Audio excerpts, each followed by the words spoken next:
Hello, everybody, and welcome to this The Legends podcast with me, Sarah from Sarah Faruya Coaching. I believe there are many ways to lead a life and everybody has stories and I want to tell them. And today I am so excited to introduce to you my season finale, which is the amazing Katherine North. Hi, Katherine. Hello. Hi, everybody. I'll just give Katherine a quick bio, read her bio for you. But first, I just want to give you a fun fact, which is that I think I was in your first ever Queen Sweep. Yes. And it was, I think, $38. And I remember you saying that was the hardest $38 you ever had to charge, the hardest money you ever had to charge. So I'm so grateful that I got you at that price point. And yeah, that was a good deal. Yeah, it was an excellent deal.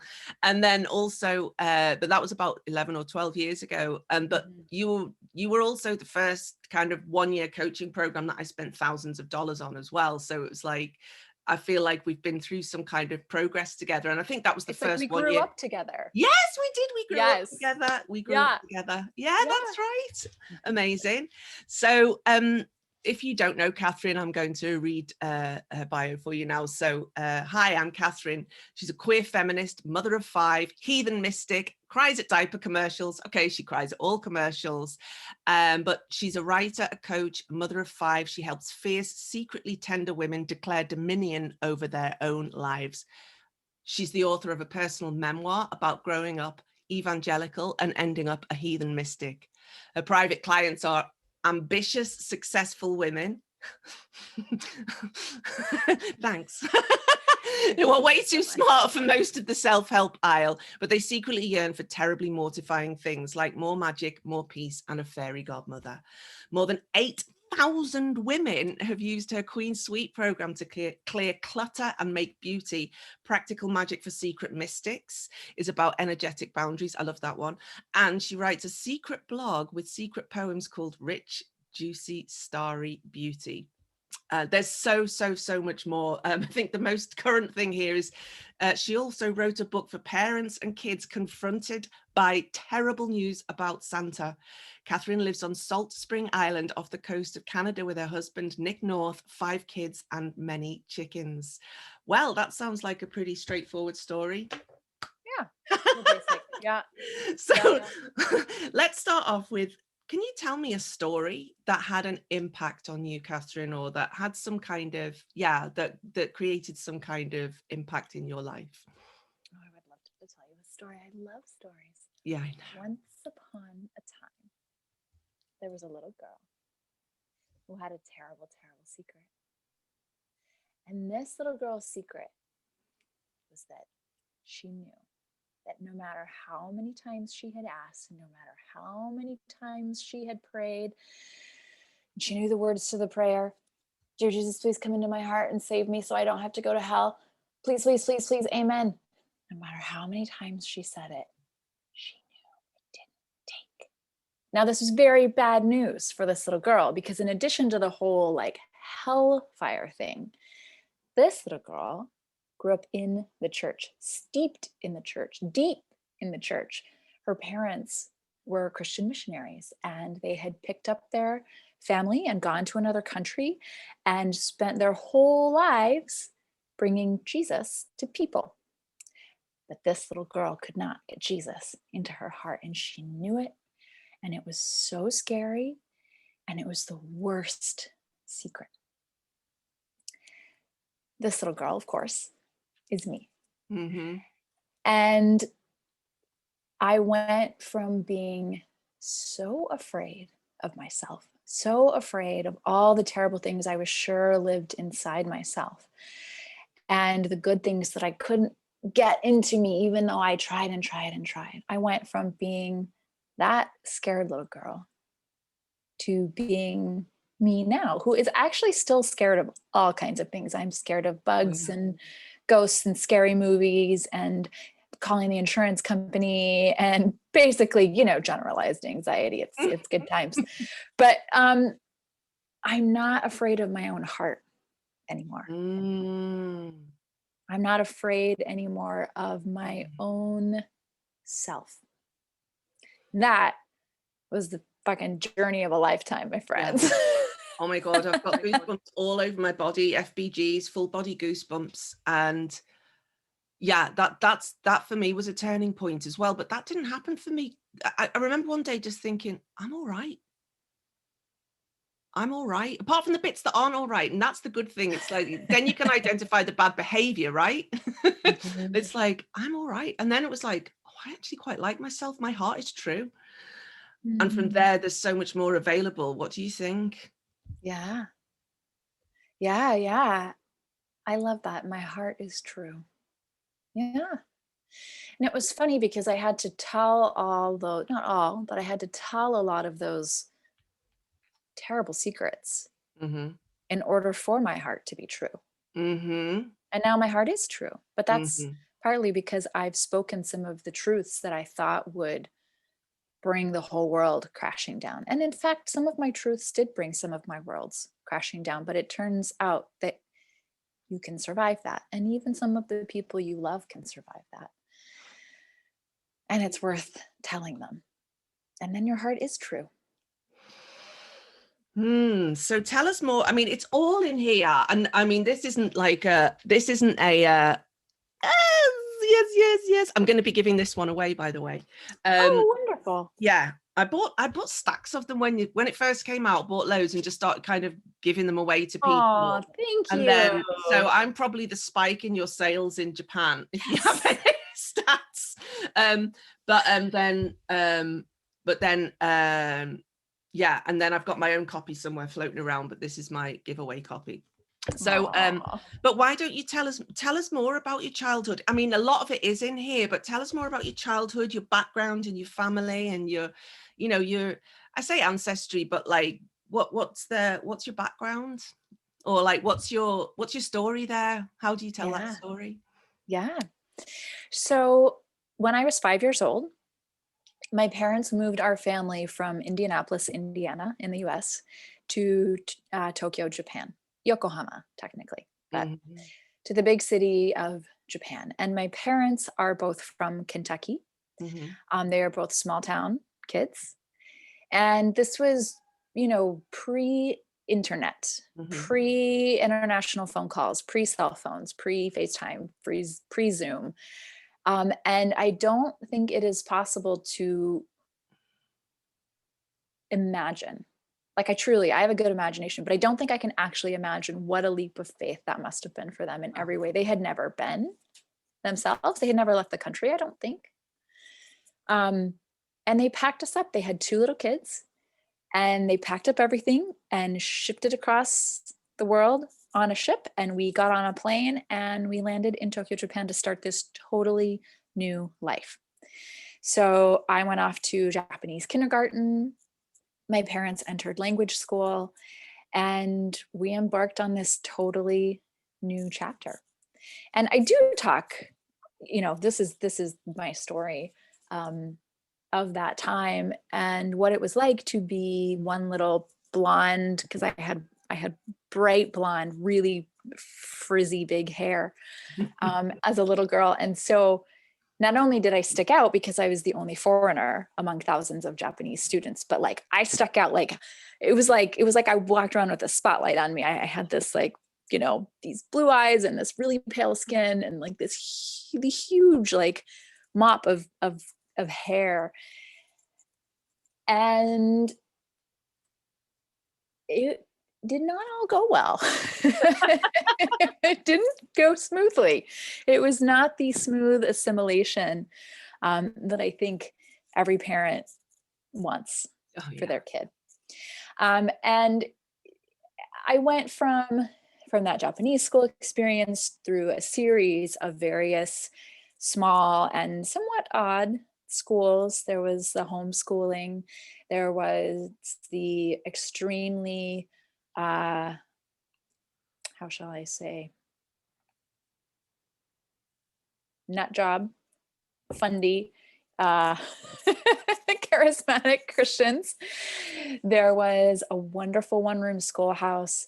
There were years where we would pop back into the States and I would attend public school in the States. There was the super fancy private international school. I went through, I think, 9, I believe going into grade 9, that was my 9th school. So it was a lot of hopping, a lot of moving, a lot of changing, and a lot of learning to become a chameleon so that I could survive in whatever Mm. different space I was in. Plus, I had this terrible, terrible secret, right? That Yeah. that I wasn't one of Jesus's little lambs. Had to keep that hidden. So I got very good at making masks, very good at making like different sort of faces, and I didn't think of it as being two-faced or duplicitous. It was really just a survival mechanism for me. And unlike most of my classmates graduating from my Christian high school in Japan, instead of going off to a religious school, I went off to a college called Bryn Mawr, which I was warned by many of the people in my quite lovely, wonderful religious community was full of witches and heretics and Feminists. oh God, the feminists. And I was like, woo, sign me up.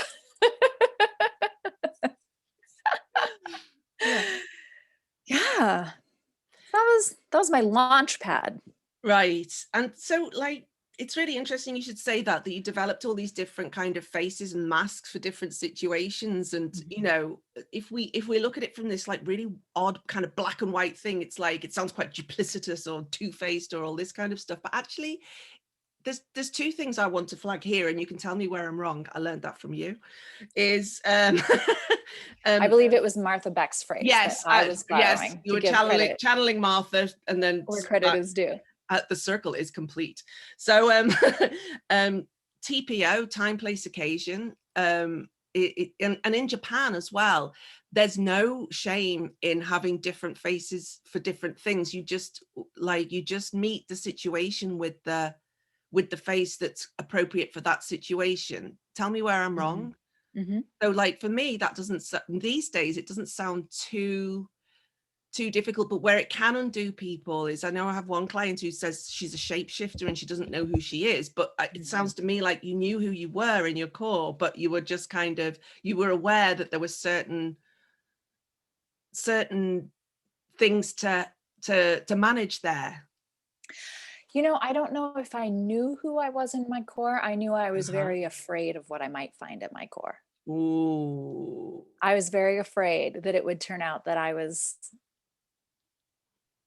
awful and evil and wrong and selfish and horrible and stupid and embarrassing and an imposter and a liar and, right? All those secret fears. And so the shape-shifting, which first of all was a really healthy adaptive situation for a little kid who's navigating, just to begin with, 2 different cultures. Right. And then, there's being a foreigner in Japan, and then there was returning to the United States, where it was like, oh, you're home at this place that I didn't remember. Right. And there was the way I looked versus what I carried inside of me, which were often at odds. There was the fact that I certainly wasn't Japanese, but I also didn't fit with most of the foreign kids who lived there, right? Like there was sort of that healthy adaptive aspect, which is something that's really common among what I've now know to call third culture kids, which are kids who kind of float between cultures and develop kind of a culture of their own that exists separate from and outside of the different cultures and places that they live.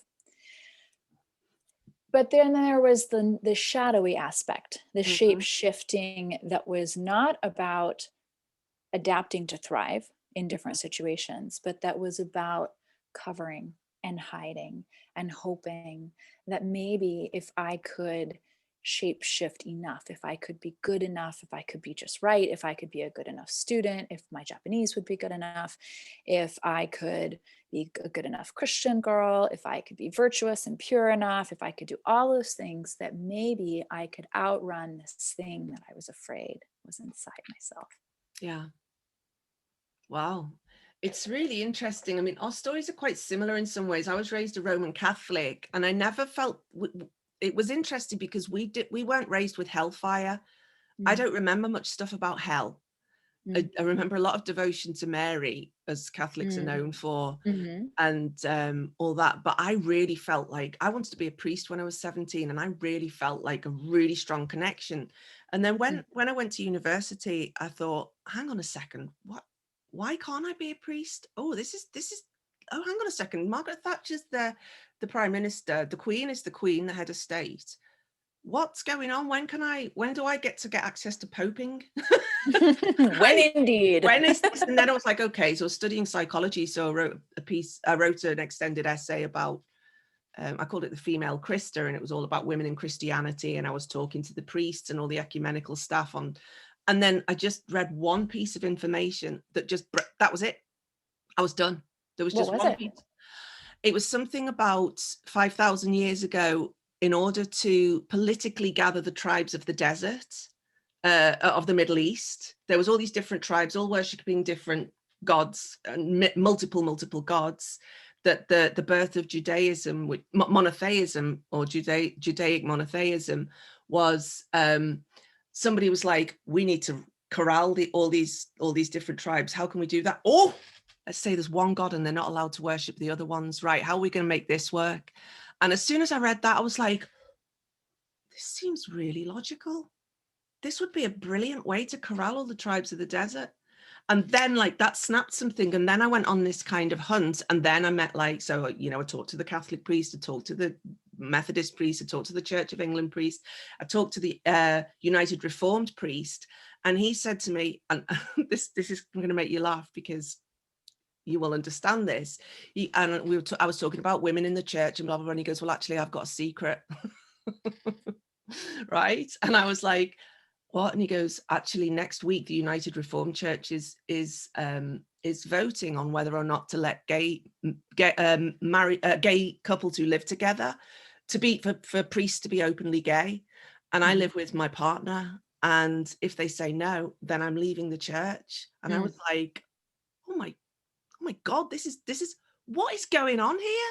I'm not allowed to be a priest. This isn't and it just blew my mind. And then I went down the rabbit hole. It was a terrible essay from a psychological perspective. I mean, but I just dug really deep, and I was reading all these books. Like the priests they had a library, and there was one where like there was a mathematical formula for the probability of God existing, and it came out that the probability that God exists equals true because of the kind of statistics. And again, I was studying psychology, I know statistics, so I was like, this strikes me as absolute bullshit. Right? How can you do a statistical just because so many people follow? It's like, it doesn't. And so it just, something snapped. So first of all, it was about the tribes of the desert. And then as I dug deeper, it was just like, what is this? Just seems cruel and weird.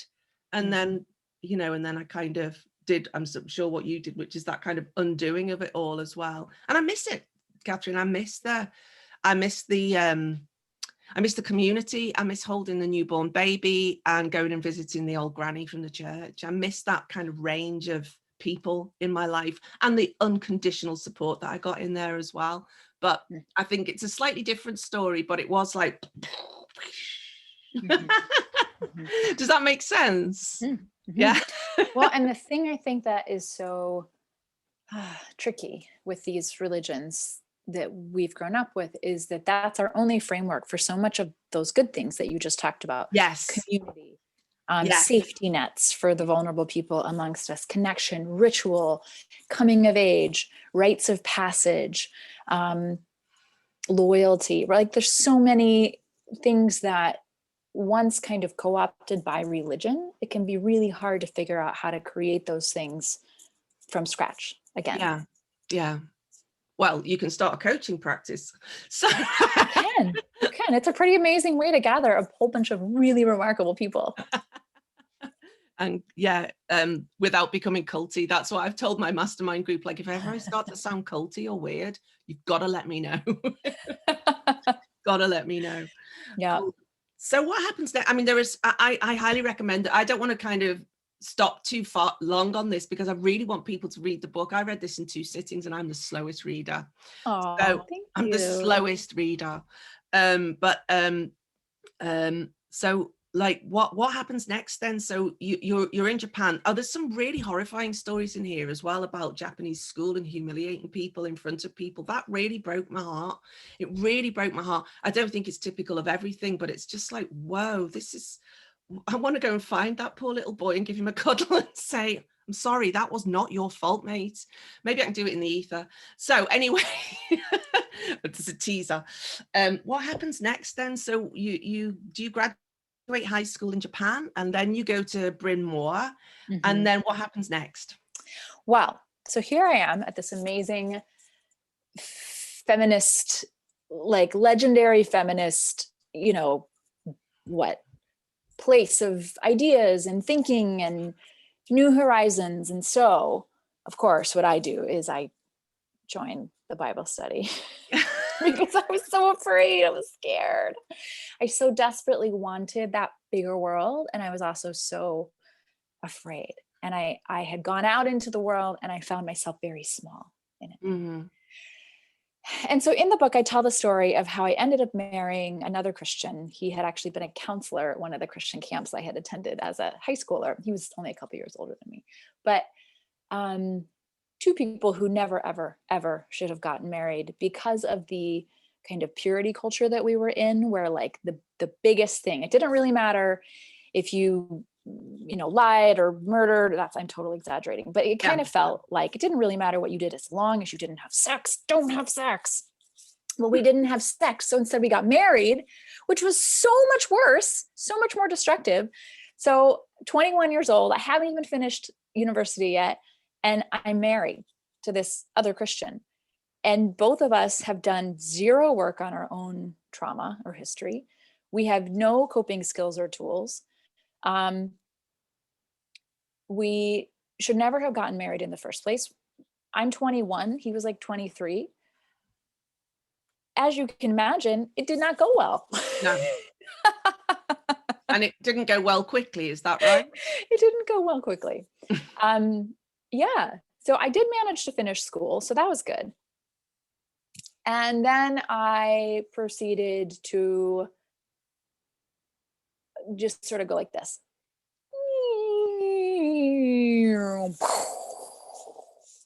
I couldn't figure out what was wrong with me. I couldn't figure out why, when I was married and part of this wonderful church and working on all these social justice causes that I really cared about, and part of this incredible community where we would make pesto from each other's gardens. And we did have so much of that incredible community that you were talking about, why I wanted to die all the time.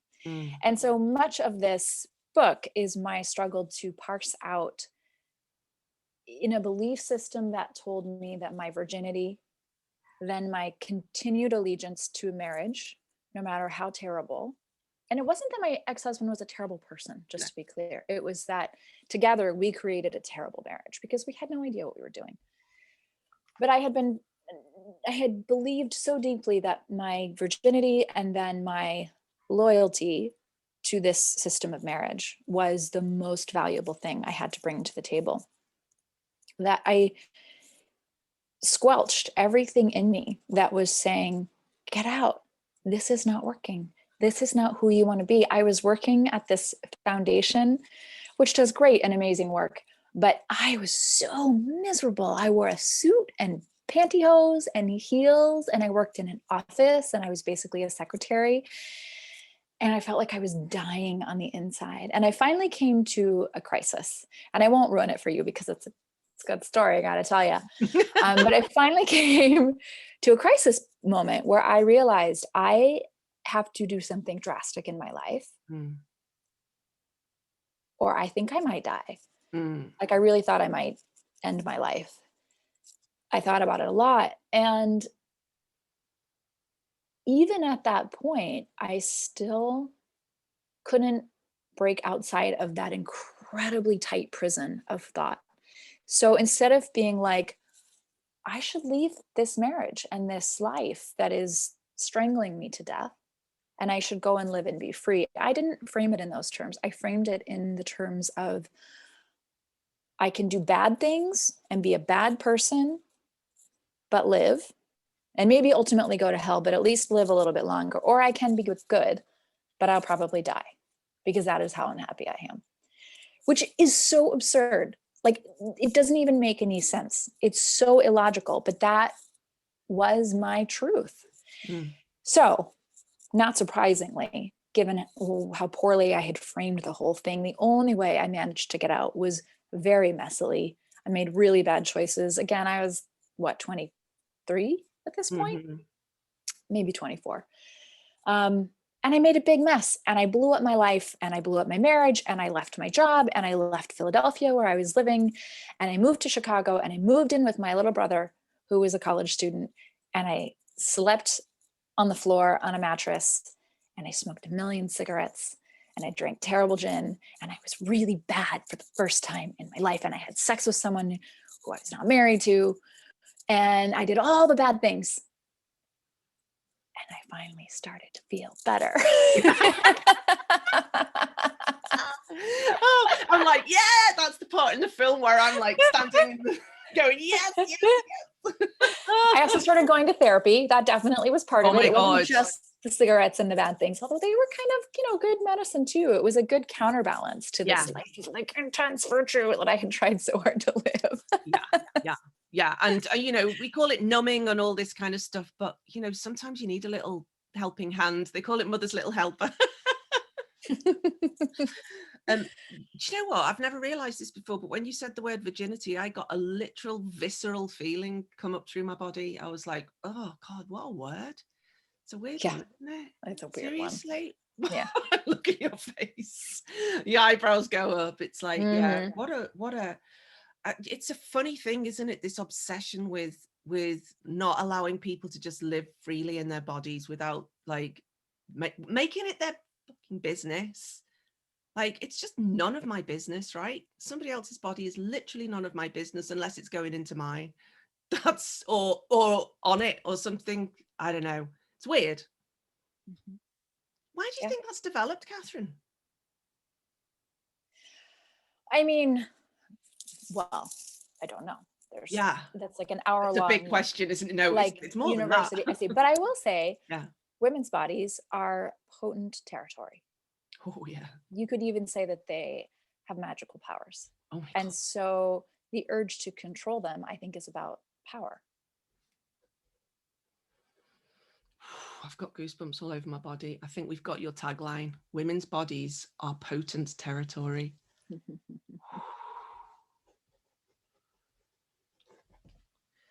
I'm going to be doing rude things all day now. That's a turn on. I'm keeping that in.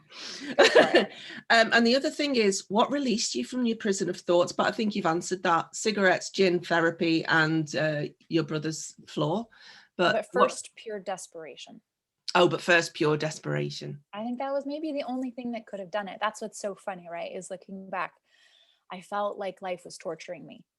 But actually, that was the most benevolent thing that could have happened to me, was that I finally got miserable enough that I was willing to spring myself out of the prison, because I wasn't in a real prison, right? I wasn't the victim of like political oppression or, there's so many forms of barbarism and violence, and I wasn't suffering from any of those. Mine was self-created. Talk about the ultimate privilege. But I was in it. It was still real, even though I had created it for myself. And I had to get really, really, really miserable before I was willing to break out of it. So I made a lot of messes. I made big, messy mistakes. I did the best I could. It wasn't great, but I did it. I got out. And then I went from being this like beatnik. I worked at a bookstore because I could get like really cheap books. Plus I was around words all day long. And I went to therapy, and I was bad and irresponsible. And then I ended up back in Japan, partly to make peace with my past, and partly because I didn't know what I was doing. And Japan had this kind of pull on me my whole life. It was where I grew up. It was where I was both very visibly a stranger, but also felt in some ways the most at home. of anywhere I had ever felt. So I went back to Japan. I signed up with a modeling agency to make some money, and I accidentally found myself a working actor traveling with a theater crew, or like theater, not crew, there was a crew, but what do you call it? Theater troupe, True. all around Japan. And I did that for several years. I sort of accidentally ended up back in Japan. Now, accidentally ended up back in Japan for how many years though? Because it wasn't until you were in your 30s that then you, well, I mean, there's a lot of stuff that happens in the middle of this. So let's do a quick, there's some pregnancies, a baby, a partnership. There's lots of great fun. I'm just going to go shout out to both of our favorite bars, which is, I believe, where we very first met, which is called the Pink Cow, which was a very famous bar for non-Japanese, the international community, art kind of community in Tokyo. Not just non-Japanese, sorry, the international community. But yeah, so just take us sweep us through this, because this is such an interesting time as well. And this is I met you in the middle of this. Yeah, I know. I was like, and then somewhere in there we met. I know. Yeah. I've got such a funny story about meeting your mum, but please go and oh boy, so embarrassed. Okay, this is where I go to confession with you. Okay, so go on. Oh my gosh. Okay, so I go back to Japan. I think it's just going to be for a summer. I end up getting cast in a play. And you know, the funny thing about learning to do many faces is you're basically teaching yourself to act, right? You're always acting in every moment. And so it turned out that I had like done a very unorthodox actor's training in my own life. And so then I started getting paid to act, even though I wasn't professionally trained. So I think I toured with the theater company for 2 years. And then I ended up starting to do voice work, and I would pick up the odd interpreting job here and there, I did some freelance translating, and it was just a big mishmash. Oh, I did a little bit of consulting in there. I don't even know. I went to lots of parties. I did get pregnant and had an abortion and a spiritual epiphany. That became one of the big stories that I told in this book, because surprisingly enough, my windy path ultimately led me back to a deep connection with spirit, but it bore no resemblance to any of the Sunday school teachings that I had grown up with. So that was sort of happening behind the scenes. Publicly, I was working as an actor. I co-wrote and produced a play that I was also in. It was a busy time. It was a fun time. I didn't know what I was doing in a cosmic sense, but I was having a grand old time. Then I got pregnant and not decided so much as knew that I was ready to be a mom. I was going to be a mom, and this was my kid. And so my partner at the time and I made a family, and I kept working. I had a baby. I was a working mom. I went to FEW, where we got to know each other better. Yeah. And that sort of carried on right up until the earthquake, which is kind of the ending and the beginning of a new chapter. But tell me about meeting my mom. So I think it was Adrienne Gilliver was putting on some kind of not webinar. What did we call them before they were online? Seminar there, right. About like some kind people of gathered in rooms. It was very exciting. There was meat bodies everywhere, and you said, "Oh, this is my mum." So I went straight into kind of like Liverpool mode and was like, "Oh, hiya, love, how are you?" Like this, and she was like, "I'm fine," and I was like, "Oh, how are you enjoying Japan?" And she went, "Yeah, fine." And I was like, "How long have you been here?" And she goes, 25 years. I was like, oh my God, didn't know where to take it from there, because I was expecting to be like, "Are you enjoying your stay?" Like that. And she goes, 25 years. And I was like, oh. I was just so embarrassed, and it just was one of those moments like, why do you behave like that? Why do you be like, "I love," when you meet somebody who's over 50? Like, I'm 50 this year, and it's like, your mum was probably about the same age as I am now. She's like, "I love, how are you? Oh, are you enjoying your stay? How long have you been here?" 25 years. I'm just going to bar. So embarrassing. That's so funny. I Sorry. was oblivious. I didn't even. No, Wasn't even a no. blip. Yeah. Don't think you were there. You may not even have, you introduced, and then you know how it is. Like you're over there Yeah. talking to somebody, and I'm there with your mum, and I was just Yeah. like, oh my god. I mean, well-intentioned again. Like then, I was just like mortified and embarrassed. What's wrong with me? There's something wrong with me. Now I'm like, you were just being kind and polite. You were just being the best possible version of yourself you could, given the circumstances. But like, still, I was. But it didn't teach me not to be silly like that, and just to talk to people like normal people. Love. So, Mrs. Kinnicky, I'm so sorry. My mom is a total badass. She speaks and reads and writes Japanese like nobody's business. Like, Yeah. she's amazing. Well, tell me about your mum and dad briefly now, because they are really like, they are just such lovely parents. I mean, they like, I don't know. I mean, I want to get as quickly as possible to your family now, because I know that like you and your husband have blended your family together, and you don't, like, anybody who doesn't know you wouldn't know which kids came out of which body, and I love that. It's so delicious. I was staying with a Anyway, I was staying with a movie star a couple of years ago. I'm not saying this to try and name drop or anything like that. As one does, as well, it's just a movie star. It's not what you know, it's who you know. And so, and she was talking about how she has two kids, but they're her husband's bio kids, right? I don't know if that's what you call them, but anyway, that's where I'm going with it. And like, and how her mum doesn't quite kind of treat them like they're hers too. And so I actually sent her a link to your film. What was the film called? A Beautiful Just Family? Another Beautiful Family. Just Another Beautiful Family. And said, like, I'm sending you this not because you're, and we'll get to this, this woman is also a trans rights campaigner as well. But not because of, I'm not sending this to you because of that. I'm sending this to you because of how they behave with the family, and because of what you said, I treat your kids like your kids, if that makes sense. I don't know, it's a weird thing. I'm just learning all this stuff, absorbing all this stuff, because there's so many different ways to lead a life, and I learned one way basically, which was 2.4 kids, church, university, good job, 2.4 kids, rinse repeat. Do you know what I mean? That was the kind of what I think that's what my parents were kind of hoping for me. As it happens, they've got one. Me and my brother are both married to Japanese men. He lives in London. We've got no kids between us, and I live here in Japan. I don't quite think that was in their kind of dreams.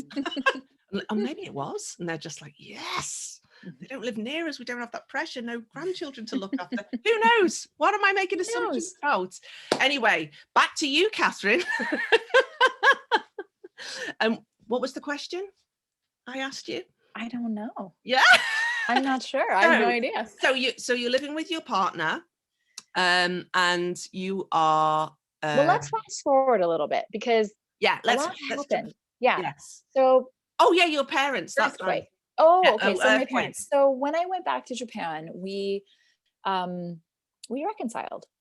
I don't know that we would ever say actually that we were not reconciled, but there was distance for sure. But we reconnected, and I tell the story in the book of how and why that was possible. And I'm very close now to my parents. They are true believers. I'm not a Christian, but they have true faith. They live what they believe. They live in integrity. They model kindness and inclusivity. And they have loved me and my siblings, even though I think, like you said, where we've ended up probably is not what they had in mind for us. So my parents are like walking, talking, living, breathing, loving beings, and I adore them. But that doesn't mean that it was always easy, right? Certainly not for them. And it can get messy. Yeah. So 2011, I have become trained as a coach, even though I have no intention of really becoming a coach, because it sounded really interesting. I'm still doing this weird mishmash of consulting and voiceovers. I have this 4-year-old is having a great time in Tokyo, and the earthquake happened. And I think in that moment, I was on the 16th floor with my little girl, and I thought, that was it. I thought we were going to die. And 16 floors up, you know, it felt really dramatic. It felt the building moved. It was really scary. And I think of that moment as the great shakeup in my life. And I really feel that some energetic cord that connected me to Japan was cut in that moment. Mm. And a few days later, I packed a suitcase and I took my little girl. And with my partner's, you know, blessing and participation, she and I went to Portland, Oregon, where I ended up on my brother's floor on a mattress again. This is the theme. Thanks, Dan.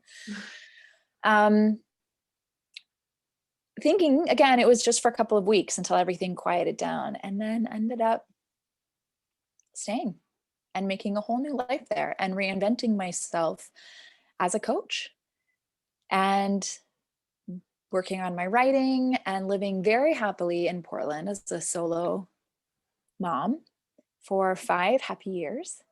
And then I found myself unexpectedly falling in love. I was almost 40 years old. I didn't believe in romantic love. I was totally happy. I wasn't dating. I wasn't interested in dating. Boom. Realized I was in love with one of my very best friends. So tell and us that's like a whole nother book, but I know, and I can't wait for that book to come out, because like me and one of your it will come. One of your super fans, Sarah Bull, were like, we finished and we were like, what's gonna happen next? And I just also want to say, for the people who are listening, like Katherine, she says, yeah, I picked up and stuff like that. I was in one of her coaching programs. It was the next one from the Queen Sweep at the time, called the Royal Keep. One week she was like, the earthquakes happened, and so it was a weekly program, right? We were on a weekly program. One week she was like, yeah, I don't know what to do. And then the Fukushima power station blew up, and then she was like, I'm out of here. But she was on the call the next week from Portland. That was the thing. She was like, hi guys, I'm in Portland, I got out. And you know, I was like, what? I was in Tokyo at the time, so I also experienced the earthquake. It was terrifying. I expected to look out the window and see just matchsticks everywhere, but it wasn't like that anyway. So yeah, that was massive. So there's that. You were badass, totally badass, and went back to Portland. And at that point, you thought you really realized, oh, I want to be here now. Is that right? Mm-hmm. There was like this kind of motif, wasn't there? Like a talisman, which was your butter dish. I think you had this butter dish that blue butter dish. Yeah. That somehow meant something for you. I don't know. It did. Gosh, you know, I can't remember either. You're right. It was a really important talisman for me at the time. Isn't it funny how things can mean so much in the moment, and then you can like live so many more stories? But you're right. I was like, yeah, there was this blue butter dish. It was from Anthropology. Yeah. Yeah. And even your mum and your sister came to a workshop that I ran. I think it was a mind mapping workshop. And even like your sister went, I don't think Katherine's coming back. You had a different name then. I don't know if we could go there, because that's something I want to talk about as well. But I don't think Katherine's coming back. There's this blue butter dish. And I was like, I know the butter dish. I don't think she's coming back either. Like, we did it in hushed tones, so your mum couldn't hear. It's like, but it's so weird when you're part of these like high context groups. It's like, it just makes so much sense. We're weirdos, aren't we? I love it. I love it. Well, and then I bought the pink flowered couch, and then that was it. And then that was it then. Yeah, that was it. It's like, that was it. Yeah. The butter dish and the flowered couch. Yep. Yeah. And then you had this beautiful kind of almost like retreat in Portland for a few years, where you kind of had book clubs and you just loved it. You loved it there, didn't you? I loved it there. I was so happy there. I mean, I had, you know, challenges, and at the time I would have said, oh, there were hard things, but it was this really beautiful, kind of a dreamy season in my life. And I thought that my life was just going to go on like that, you know, and instead it changed radically. So the kind of next story is I fell in love with a Canadian who was married and had 4 kids. And we did the very best we could, but it was messy, as these things always are. And so there was a divorce, there was a year of waiting, there was a move to Canada, and then we got married and blended our families. You know, when you fall in love with one of your very best friends, there's not like, well, should we try dating and see what happens? It was like, either you're going to get a divorce and we're going to get married, or we have to walk away and never talk again. Right. Like there was no like, let's see what happens. So I moved to Canada overnight. I become the mother of 5. I went from being a single mom of 1 to a married mom of 5. And before I moved, my beloved Nick, when I met him and fell in love with him, he was actually pregnant when I met him. He was identified female at birth and lived the first 30 years of his life, really just doing his damnedest to be a good girl, woman, had 4 kids, birthed 4 children, and finally realized there's a reason that this doesn't fit, and it's because I'm a dude. So through many, many conversations, lots of kind of peeling back the layers, he finally was ready to tell the world, well, first our family and the world, that he's a transgender man. Mm-hmm. And so we went from being 2 lesbians to a husband and a wife, and created this family together. And boy, talk about an adventure. It is both the most amazing thing I've ever done and one of the hardest things I've ever done. And honestly, the hardest part was living in the suburbs, which sounds shallow, but it wasn't like growing my heart to include 4 more children. It was like driving around in a minivan in the suburbs, and it was all like strip malls and big box stores. And I just kept feeling like, who am I and how is this my life? Yeah. Yeah. So it was an intense few years. And we actually ended up making a documentary about one little chapter of that journey, which is the movie that you referred to earlier, Just Another Beautiful Family. I'll link to that in the show notes, because that's a really beautiful story, but also low-key terrifying as well, because Nick's had so many surgeries, like major surgeries, right? Just two. Mm-hmm. Just two. Okay. Yeah. That's interesting as well, because I mean, again, off topic, but let's just bring it up here. Why not? Well, let's say this and then not go anywhere with it. Okay. I'm just going to say it, and then I'm going to come back to my questions for you. It's like, I was like, do you know what? I'm nearly 50. I've had enough of having periods now. I think I might have an elective hysterectomy. Do you know anybody who's had an elective hysterectomy? Sarah Bull goes, Nick North. And I was like, oh yes, but it hadn't even registered with me. You know, it's like that. I'm so in the now of your story that it doesn't. That was like, oh my god, yeah, that was a thing that happened. So how did you become best friends? Was the first thing. Like, what's your kind of origin story together? How did you become, well, whatever you're willing Nick and I? Yeah. It was through a mutual friend of ours named Kristen Kalp. Yeah. And she hosted, well, actually, originally, let me back up. Originally, it was a mutual friend named Jenny Shee, who had us talk on the phone. Yeah. And we hit it off right away. And Nick was like, actually, my friend Kristen is doing this event in a couple of months. And I was like, I am speaking at that event in a couple of months. So we had this point of connection before we met in person. And we just really, we clicked. You know, you just recognize people sometimes. And we were totally platonic best friends. Nick was pregnant. He had our 4th child, at the time his 3rd child, but now our 4th child wild with him. She was a baby. And yeah, we were just best friends. And then we weren't. Well, we still are, actually. But then we realized, oh no. How was that? Oh no.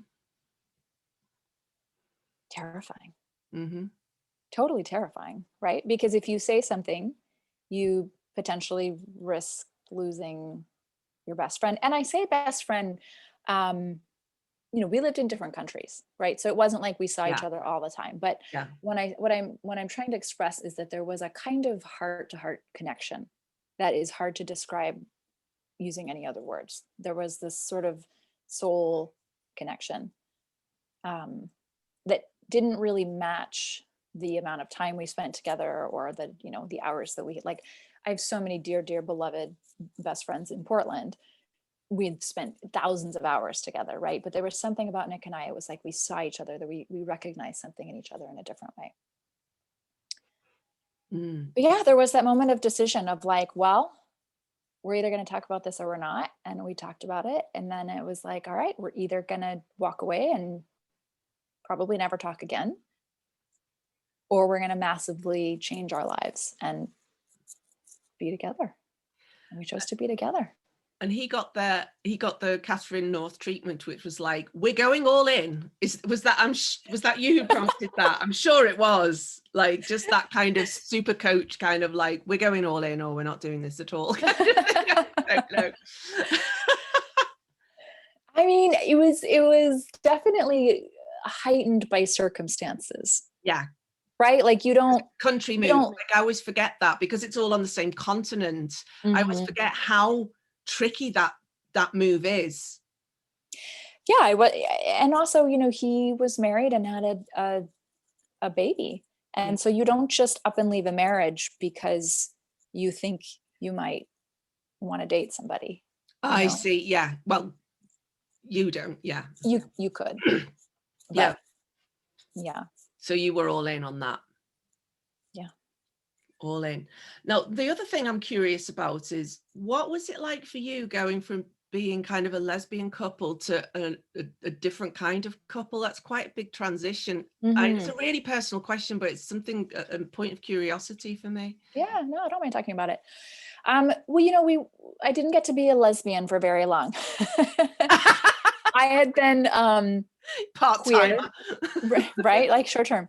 I was queer. I would have back then used the word bisexual. I would now use the word pansexual, but I didn't know the word pansexual back then.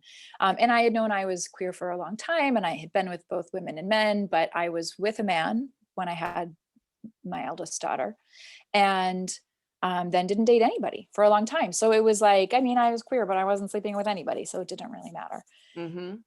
And then when Nick and I first got together, we identified as a gay couple. And then when he transitioned, it was very strange to suddenly be like a husband and wife, and especially because of where we lived. We had a large family, we had a minivan, and therefore most people assumed that we were probably Mormons. So it was very that's ironic. Yes, it was like very ironic. Yeah. Right. And so, but I mean, who else has 5 kids? Yeah. That's not true, but that's a yeah, stereotype. Right. Yeah, sure. And so it was very strange to suddenly, and because of where we lived, it was the kind of place where people would sort of say, oh, it's so nice to meet you. What does your husband do? That was hard. That was hard to go from having been a self-determined, you know, woman, right, who had always made my own way, who had always had my own identity as a creative and a professional person, who then was a single mom for years, and to then suddenly be like, and so what does your husband do? And I just wanted to punch people in the face.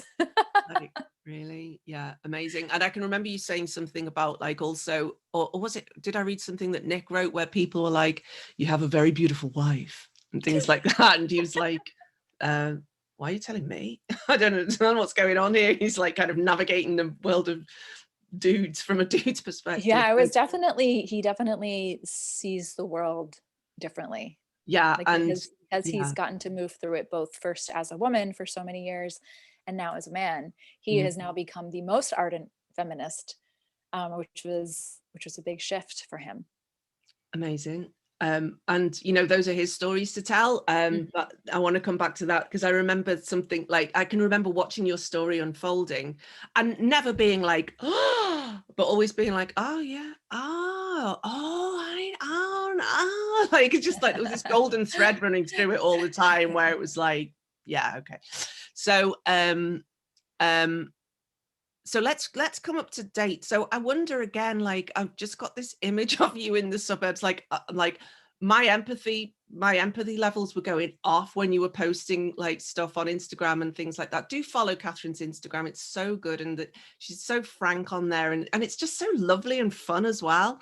But I can't remember what it was, or probably one of your missives where you were saying like, where you were like, oh, the suburbs, it's doing my head in living here, or something along those lines. And you had this beautiful view out the back, and then suddenly they started bulldozing that to build more houses. And it was like, oh my God. I was like, is she okay? And I was not okay. I know you were not okay. I was really struggling. Is she going to have another one of those moments when like she left her marriage, kind of a previous marriage? Like not that you would be this one, but I mean, like, is she going to have another one of those like breakdown moments, or was it more deliberate this time? Like, how did you get to Salt Spring Island? I mean, how did you make that transition? It was in the pandemic, so let's bring us up to date. Yeah, so how did you make the decision? I don't really know. I don't even know. Because I know you'd flown over it, and Nick had been there with one of his friends. Is that right? Was it Salt Spring Island that he went with one of his friends? No, I think that Okay. maybe was a different trip. I beg your pardon. Yeah. No, that's okay. I don't even know. Yeah. And that's the truth, because there wasn't one moment of decision. It was more like a, you know, what are those things that you turn and all the little pictures, the little things floating? I'm not doing a good job of describing. Kaleidoscope. There we go. It was more like you turn it like slightly to the left and some of it would shift. And then you'd like turn it ever so slightly to the left and other things would shift. And it was a combination, right? Because it wasn't just about me and Nick. Of course. The 4 younger kids have another parent. Our oldest, of course, has another parent, but he lives on a different continent and has for a long time. And so it's a different arrangement, but we all lived, the kids' other dad and Nick and I lived in the same town. They went between our houses. So it wasn't just something that we could just decide on our own. It was a series of things shifting, people's jobs shifting, kind of opening up to new possibilities. The pandemic definitely made, I think, all of us think, wait, we can work from anywhere. Where do we want to be? And actually, originally, we had come up with a plan to move to the east coast of Canada, to Prince Edward Island, made famous by the Anne of Green Gables books, because land is incredibly cheap there. And Nick and I can work from anywhere. And suddenly, Chris, the kid's other dad, was in a new situation where he could also kind of do his work from anywhere. And we were like, wait a minute, why do we live in this place that is so cold, that is still really expensive to live, where it's winter for like 17 months a year? Why? And it's Canada, so it's Disneyland compared to the United States, but Alberta is still one of the more conservative areas of Canada. And I say Disneyland as a compliment, like, I mean, it's dreamy here compared to the terrible politics of the United States. But we were like, wait, why do we live here? This is not necessarily a great fit for our very rainbow family. Plus, land is expensive. And we were like, great, we're gonna move to this tiny island.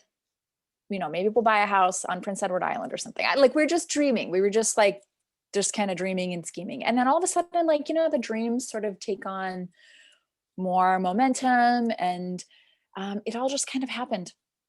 It just sort of shifted. We all kind of came to a place where we got on the same page that we wanted our kids to grow up among more green, more connected to the earth, in a place that was a little bit more friendly to our family and who we were. Yeah. So here we are. You bought your house sight unseen. We did. We bought our house sight unseen. It was the height. So we had a plan. We told the kids in January that we were going to be moving that summer, and we were going to take a road trip. How did they react?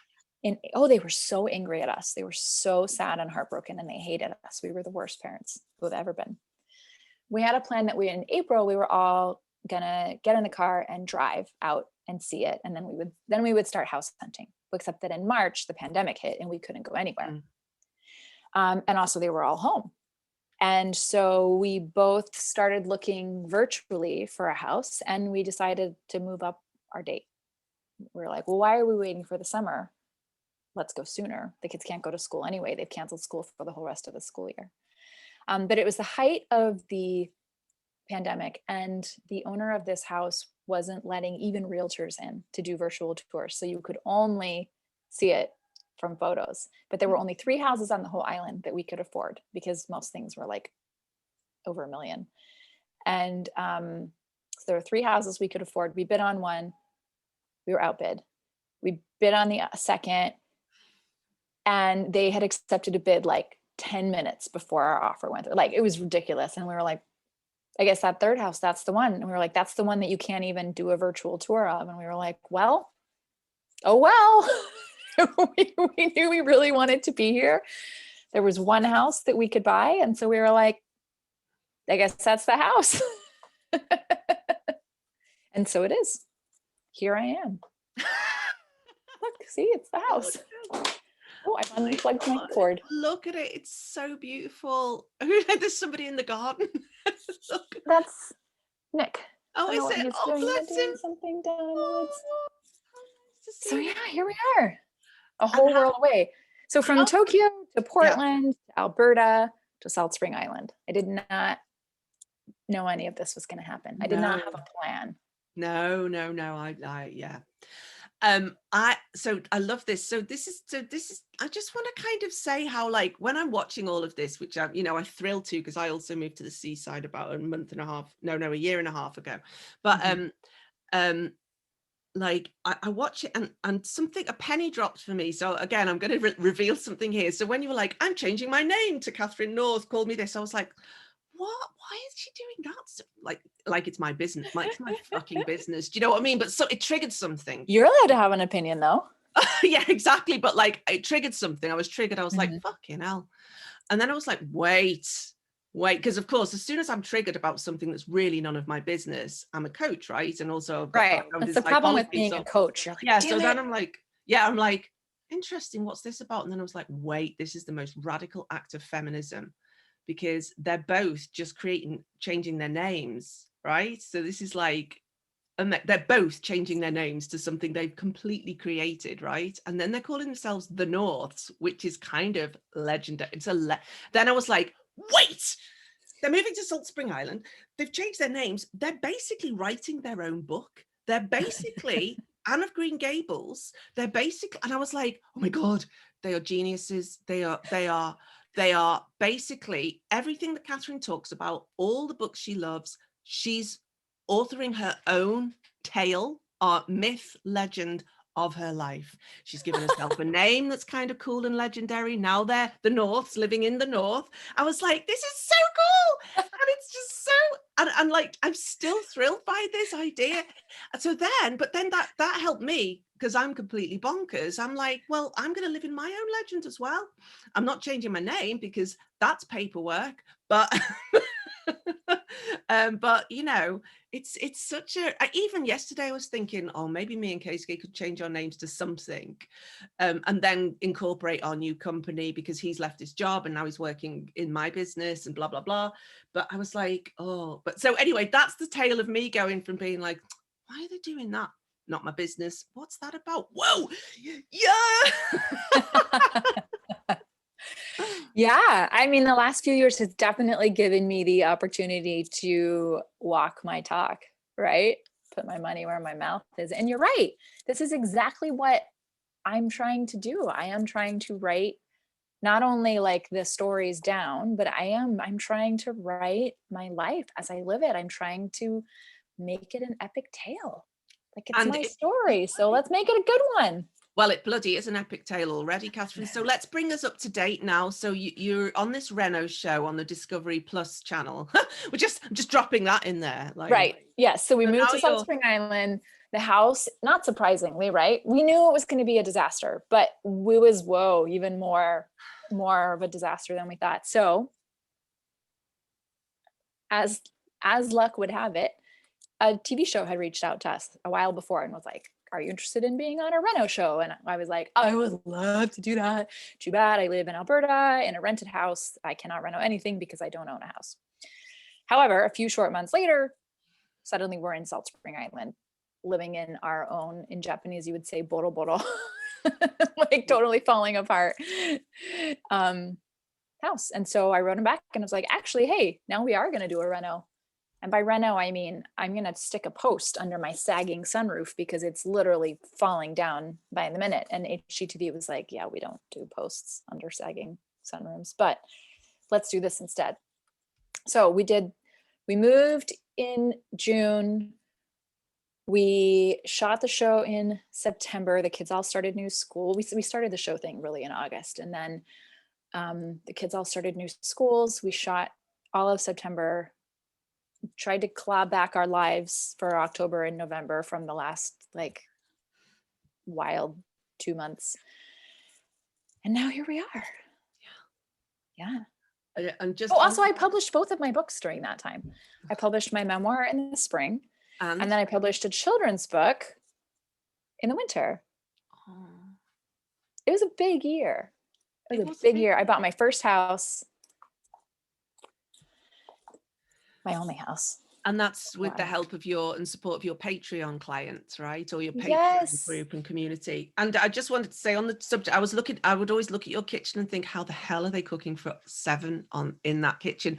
But I guess Japan's a great training ground. Like, thank God you lived in Japan. So you were like, oh yeah, I know this kitchen. Let's get to it. But if you'd been living in like spacious kitchens with islands and stuff, which was your previous house, but for forever, you might have been like, oh, I'm sure you were. I literally said to my mom on the phone the other day, I was like, Mom, I keep thinking about you growing up in Japan. You know, there were 3 kids in our family. It was a 5 household family.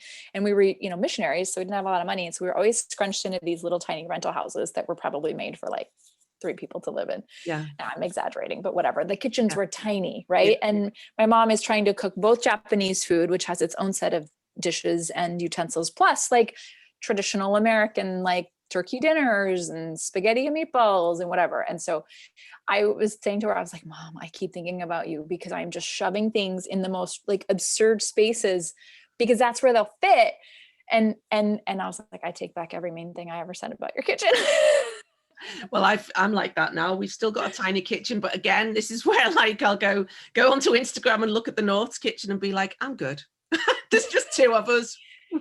Yeah. And for the show, there's no like catering, that there's no like, so I was cooking for all of these people because we're not close to anything and everything was shut down because of the pandemic anyway. So I was like trying to make food for all these people and wear masks and be safe. And it was nuts. So. And tell me where I'm wrong, Catherine, but that's not your gig, is it? Like, oh my God, no, I am a terrible cook. Horrible cook. I'm not good at managing lots of physical things. I'm like, oh, let me write books. Let me dream up poems. Let's talk about mysticism. Oh yeah, I'm all there. If you want to meditate deeply in silence for hours, I'm your girl. Making food for this many people on like, oh, it was whoa. Yeah, I like imagine that kind of, hi, oh, here's some things. Yes, I've gotten much better at it. I've like found my inner farm wife. I can I've got some game now. That happened to me last year as well. I was like, because when Keisuke was working in Tokyo, my husband was working in Tokyo, and this will mean something to you. He was his commute was like 2 hours each way. Mm-hmm. So he would come back home exhausted, and I literally wanted to have dinner ready for him as soon as he walked through the door. Like as soon as he got his suit off, I wanted to put something in front of him because he was so tired. And so that he really deserved that. But now he's basically, he got up with me this morning at 6 and like got the coffee ready, got the water ready, gets everything ready for me. He's really like, I mean, I'm going to close down very shortly, but that gender roles thing, he's let go of it now because we have my brother and brother-in-law have kind of perfectly modeled how not to do gender roles for us. It's nice. Like, look over there and see what's happening. See that? That's what we're doing. So it's just going to be the ebb and flow of whoever needs what at what time and work that out. And I've learned a lot of that from you and Nick actually as well, Catherine. And, we often talk about your scoring system, Sarah Bull and I, and The give a your fork system. the give My a fork sweepers system. have christened Yeah. it the give How a much fork of a fork system. do you give? Yeah, Yep. exactly. Or like, what am I willing to give up for you? Or just that kind of ebb and flow of there's just things that need to be done and somebody needs to do them. And that's that. So love that. So Katherine, let's close out. Are you happy there now? It's a very... I'm so happy here. I'm How do so you happy. feel? I mean, I love your new website. It's gorgeous. Like how do you feel there? What does it feel like being there and waking up to that amazing view every morning and stuff? I mean, I'm looking at it right now. I'm like looking at the trees. I'm looking at the forest. Yeah. And I can feel my roots again. Like I can feel, I think like trees, we all put roots down into the earth. And the hardest thing about being in Alberta was I couldn't find my energetic feet. I couldn't find the ground. I couldn't figure out how to put roots. And then that's not about Alberta. That's about me, just to be clear. It's a beautiful, beautiful place filled with wonderful people. But I had a really hard time there. I was like a plant that couldn't figure out how to like suck nourishment into myself. And I was sort of just withering. And here it's like, oh, I can put down my roots again and I can start to feel myself. It's like I can feel the life force like rising back up into me. And it's so good. And of course, life is over the top, right? Like we have 5 kids. I have 2 teenagers now and a kindergartner. And like life is totally wild. And our house continues to fall apart. Like the fireplace broke last week and our car keeps breaking down. And right, like it's not like it's all peaceful and there's No. laundry and meals and I don't know, everything. But the difference is that I feel like myself again. I'm a different me, right? I'm not the me that was the kind of fancy person in Tokyo. And I'm not the me that was the like free-spirited solo mom in Portland. But I'm not the lost person that I was for a few years there as I was trying to figure it all out. I feel like me again. And I'm a new me. I'm a different me. I'm a mom who knows how to run a household of 7, sometimes 8, when the kid's other dad comes and stays with us for periods of time. And right, so my capacity has expanded, my resilience is stronger. But I'm also in a place where I can inhale again. Can you all hear my roosters? I don't know if you can hear them. No. They're so loud. And you've also got about 1 million chickens as well. I've got like 1 million chickens. Well, girl, a wise woman once said you're a fucking cathedral, and that's what you just told me. Just for the listeners, that's Katherine's phrase. Babe, there are many ways to lead a life. What does that mean to you?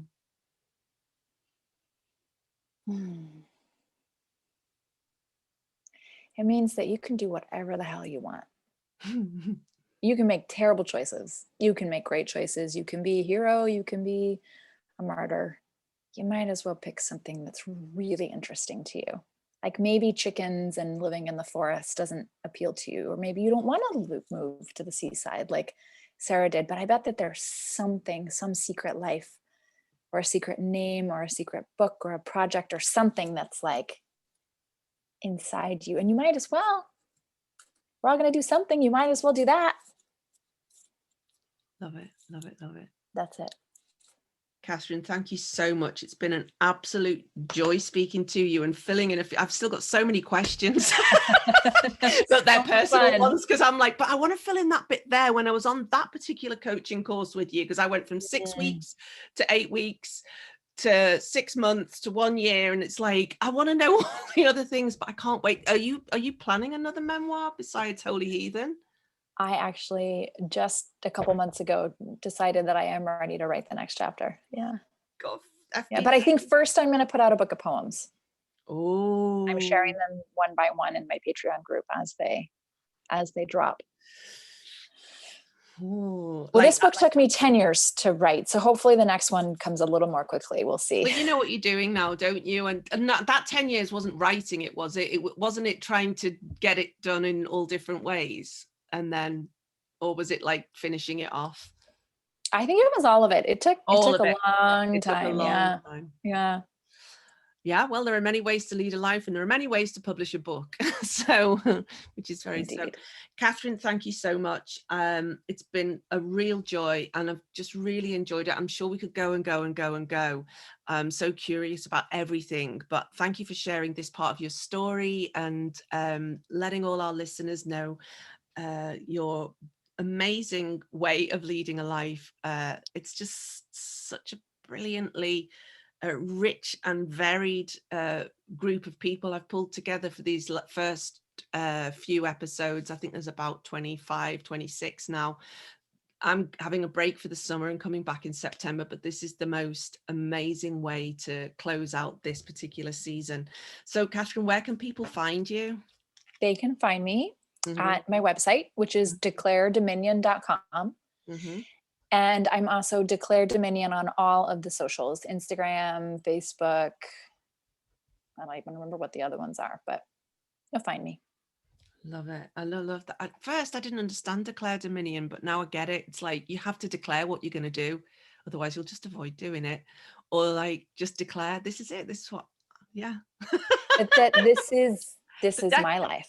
The declaration. Right? Yeah. That this is my life. And it is my domain, responsibility, and also my gift. And my kingdom and my playground. Yeah. That's how I like to look at it. I love it. I love it. I love it. I love it. So at Declare Dominion, we'll link to your Instagram. I think is the greatest place to find you. DeclareDominion.com has beautiful photographs on it. You can find out what Katherine has to offer. Also, you can join her Patreon as well. And yeah, just remember you're a fucking cathedral, everybody. So fucking cathedral. Yeah. Where did that come from? Okay, thanks everybody. Bye. Thank you, Sarah.